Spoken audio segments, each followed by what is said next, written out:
संत ज्ञानेश्वर माऊलींच्या समाधी मंदिराचे दर्शन घेत होतो तेवढ्यात आपले व्हिडिओ पाहणाऱ्या या माऊली भेटल्या आणि माऊली समोरच बेभान होऊन फुगडी खेळण्याचा आनंद काही वेगळाच आहे हो.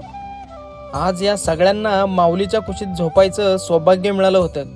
सकाळी उठून गंध वगैरे लावला आणि अलंकापुरीला रामकृष्ण हरी म्हणत पालखीच्या वाटेने आम्ही पोहोचलो पुण्याला. तिथं पालखीच्या वाटेत आपल्याला एक सुंदर असं हसतमुख कुटुंब भेटलं. काल माऊलींच्या पालखीनंतर आज तुकोबांच्या पालखीचं अत्यंत जवळून दर्शन भेटलं आणि तुकोबांच्या पालखीजवळच आपले व्हिडिओ पाहणाऱ्या या सर्व माऊली भेटल्या.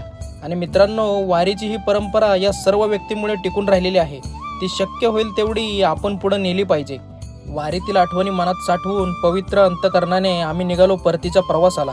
आणि दुपारचं जेवायचं असतं हे लक्षात आल्यावर आम्ही असं जेवण केलं आणि घरी पोहोचल्यावर या मायलेकींनी माझ्या पाया पडून दर्शन घेतलं. जीवनात थोडा परमार्थही हवा, बाकी काय हो, चालायचंच नाही का.